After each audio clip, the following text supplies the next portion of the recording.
시청자 여러분 안녕하십니까? VOA 뉴스입니다. 유엔이 북한의 인권 유린과 인권 침해를 강하게 규탄하는 북한 인권 결의안을 최종 채택했습니다. 북한은 반발했지만 결의안은 표결 없이 전원 합의로 14년 연속 채택됐습니다. 박승혁 기자의 보도입니다. 유엔 총회가 뉴욕 본부에서 본회의를 열고 북한 인권 결의안을 채택했습니다. 표결 없는 전원 합의이며 2005년 이후 14년 연속입니다. The third committee adopted draft resolution 1 without a vote. May I take it that the Assembly wishes to do the same? It is so decided. 유럽연합과 일본 대표부가 작성을 주도한 북한 인권 결의안은 북한 강제 수용소의 즉각 폐쇄와 모든 정치범 석방, 인권 침해에 대한 책임 규명 등을 요구했습니다.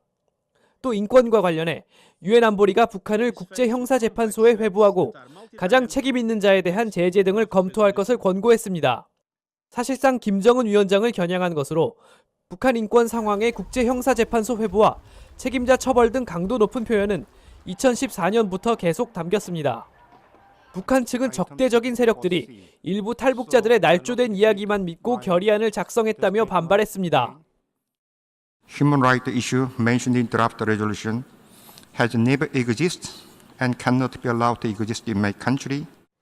김 대사는 또 일본을 향해 2차 세계대전 당시 A급 반인륜 범죄를 저지른 범죄 국가라고 비난했습니다. 이번 결의안은 안보리가 북한 인권 상황을 계속 토의할 것을 권장하고 현재 진행 중인 외교 노력을 환영한다는 내용도 새로 담았습니다. VOA 뉴스 박승혁입니다. 유엔의 북한인권조사위원회가 지난 1950에서 80년대 납북 피해자를 20만 명 이상으로 추산한 가운데 북한의 인권 유린을 막기 위한 국제회의가 일본에서 열렸습니다. 북한에 억류됐다가 혼수 상태로 송환된 뒤 숨진 오토 원비어 씨의 아버지는 피해자 가족과 정부의 협력을 강조했습니다. 도쿄에서 김영권 특파원이 보도합니다.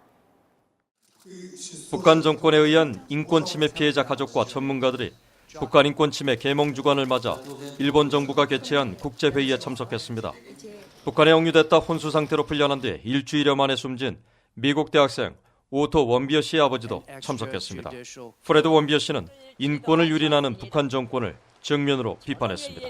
They are hostage taking, torture, and extrajudicial killing.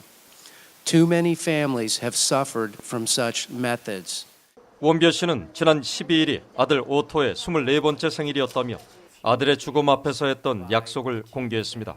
북한 정권이 수십 년째 가하고 있는 끔찍한 인권 유린 상황이 바뀌도록 노력하겠다는 약속을 지키기 위해 미 연방법원에 소송을 제기했고 일본도 방문했다고 밝혔습니다.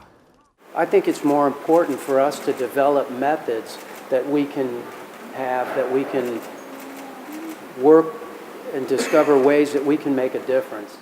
이 회의엔 14년 전 중국에서 실종된 뒤 납북 의혹이 강하게 제기된 미 대학생 데이비드 스네든 씨의 두 형과 조카도 참석했습니다. 이들은 미국과 책임 있는 정부들이 납북 문제를 조속히 해결하길 바란다고 촉구했습니다. 납치 문제 담당 장관을 겸하는 스가 요시히데 관방장관은 국제사회가 납치 등 북한의 인권 문제를 공동과제로 인식하고 있다면서 북한이 올바른 선택을 하길 촉구했습니다. 北朝鮮には豊富な資源と勤勉な労働力があります。北朝鮮がそれらを効果的に活用し、正しい道を歩むのであれば、明るい未来を描くことができます。 이즈카 시게오 일본인 납치 피해자 가족회 대표와 가족들도 북한 정부가 올바른 선택을 하도록 국제사회가 협력해 북한 정부를 외교적으로 더 압박해달라고 호소했습니다. 회의 참석자들은 납북자뿐 아니라 북한 정권 치하에서 고통받는 모든 북한 주민들을 잊지 말고 행동으로 돕자고 촉구했습니다. 도쿄에서 VOA 뉴스 김영권입니다. 북한을 상대로 소송을 제기한 오토 원비어 측 변호인이 약 11억 달러의 배상금을 북한 측에 요구했습니다. VOA가 확인한 법원 문서에 따르면 청구 금액은 징벌적 손해배상과 원비어의 정신적 고통으로 인한 보상금, 경제적 손실액과 부모에 대한 위자료 등으로 나눠 북한 측에 책임을 추궁했습니다. 원비어 가족 측은 오는 19일 워싱턴 DC 연방법원에서 열리는 증거청문 심리에 출석합니다. 미국과 뉴질랜드가 북한 문제 해결을 위한 대북 공조를 재확인했습니다. 국무부는 성명을 통해 마이크 폼페오 국무장관이 국무부 청사에서 뉴질랜드 윈스턴 피터스 외교장관을 만나 북한의 최종적이고 완전하며 검증 가능한 비핵화를 이루기 위한 뉴질랜드의 지속적인 지지에 감사를 표했다고 밝혔습니다. 뉴질랜드는 북한의 불법 환적을 감시하기 위해 해상 초계기 파견 등 유엔 대북 제재 결의 이행에 동참하고 있습니다. 국제원자력기구 IAEA 주재 러시아 대사가 북한 핵사찰 복귀를 말하기는 아직 이르다고 말했습니다.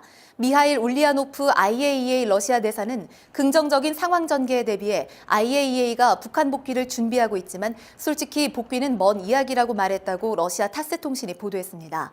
한편 아마노 유키야 IAEA 사무총장은 고노다로 일본 외무상을 만나 북한이 핵시설 사찰에 응할 경우에 대비해 사찰단 파견 준비를 진행하고 있다고 말했다고 일본 교도통신이 전했습니다. VOA 뉴스 마칩니다. 시청해주신 여러분 고맙습니다.